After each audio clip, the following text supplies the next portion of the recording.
Assalamu alaikum, welcome back to my channel Sajad Reacts. I am your host Sajad. If you didn't subscribe my channel yet, please subscribe and share this video.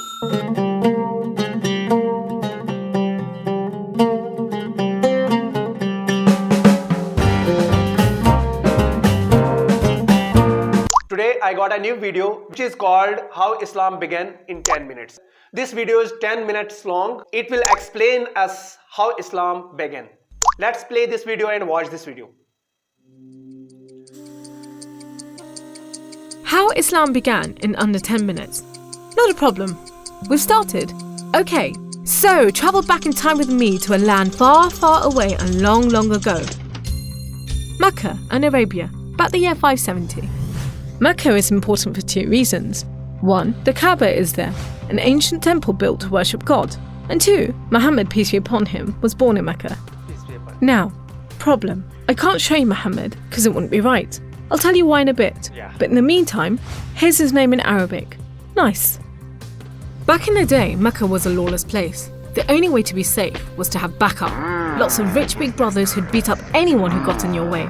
So the place was ruled by the most powerful families who could do pretty much what they wanted. And religion didn't help. By this time, the Kaaba had been filled to overflowing with 360 idols that did nothing to help anyone.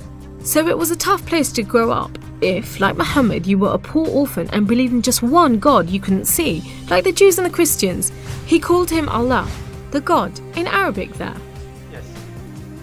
Muhammad's dad died before he was even born, and his mum died when he was just 6.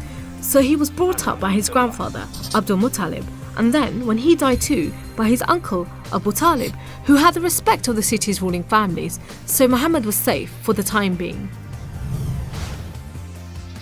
Muhammad started out as a shepherd and then became a businessman travelling about buying and selling stuff for rich clients. When he did some work for a rich widow called Khadija, she was so impressed by his honesty and skill that they ended up getting married, and for a while it looked like Muhammad was going places. Well, he was, but not how you think. Every year in the month of Ramadan, different calendar, different names for the months, there was a big party around the Kaaba when people made sacrifices to the idols.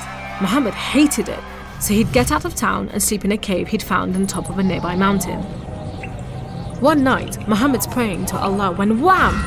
There's the angel Jibreel, you might say Gabriel, standing right in front of him. Read, says the angel, but Muhammad couldn't read. No schools, you see. Jibreel keeps on at him. 3 times he says, read. Then he grabs hold of Muhammad and wham! Again, it's like Muhammad's learnt the words off by heart. So he recites the message out loud. Read in the name of your Lord, who created man from a drop of blood. Read, for your Lord is most generous. He who taught by the pen, taught man what he did not know. It was a message from Allah. God was speaking to him just like he'd spoken to the prophets in the Jewish and Christian holy books, which meant he was a prophet too. The messages continued for the rest of Muhammad's life. Allah gave him the words to say and the prophet recited them. The words were written down by his friends, and years later they were collected together and became the Muslim holy book, the Quran, which means recitation, because Muhammad recited it, you see? Anyway, that was much later, so back to the night of power. Muhammad tells his family, then his friends, and eventually everyone about Allah, that he's the one and only God, that he wants everyone to be treated fairly, and long story short, it didn't go down well with the ruling families of Mecca, who liked things just the way they were, thank you very much.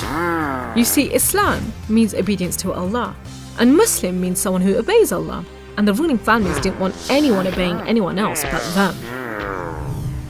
So the people who believed in Muhammad's message, the Muslims, were given a hard time.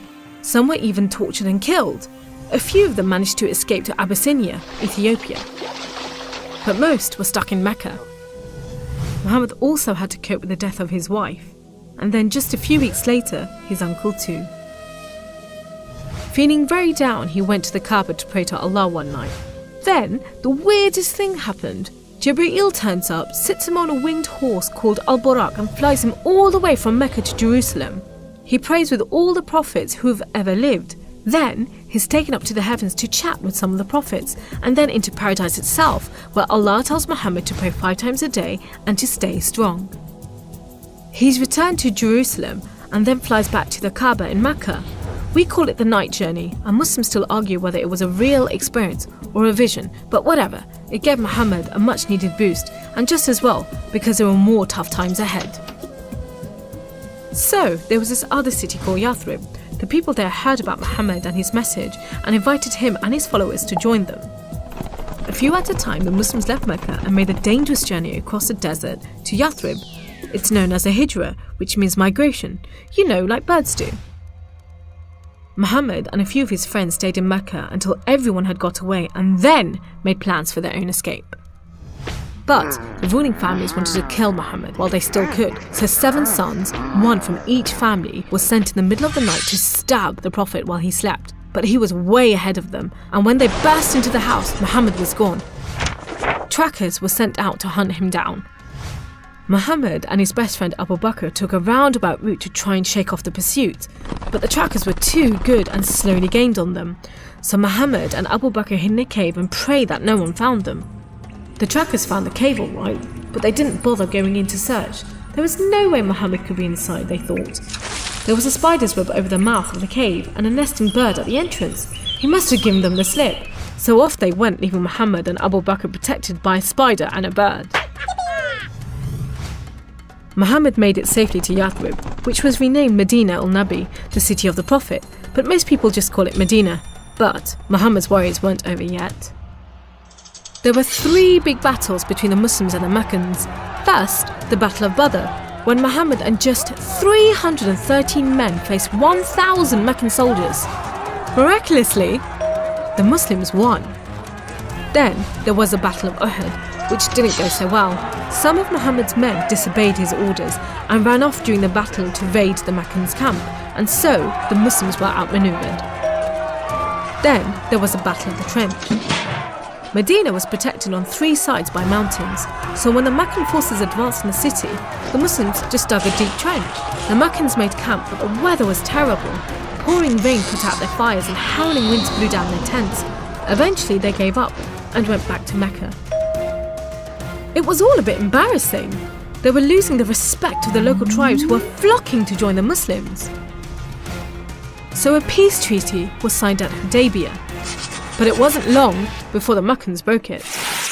Muhammad decided that enough was enough. By now he had over 10,000 men, so he led them across the desert to Mecca. The ruling families realised they'd made a huge mistake, but it was too late. All they could do was surrender and hope that the Muslim army killed them quickly. But Muhammad said there should be no more fighting. He rode into Mecca and went straight to the Kaaba. He circled it 7 times anti-clockwise and smashed all the idols, rededicating the Kaaba to Allah. And that's why I'm not going to show you Muhammad. The Muslims wanted to make it totally clear that they only worship the one unseen God. So they didn't have any pictures of Muhammad in case anyone thought he was an idol, and they didn't have any pictures of Allah because he's like nothing on earth, so it would be impossible to draw him anyway. So there you go. How Islam began in under 10 minutes. How did I do? Nice.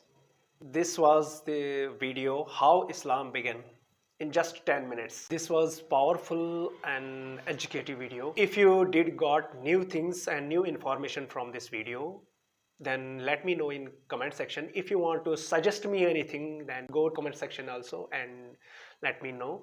I will try to make it better. So if you like this video, share this video with your friends, relatives. Let them know this story, this little story. And if you want me to make entire series on Prophet Muhammad, peace be upon him, let me know in comment section that also.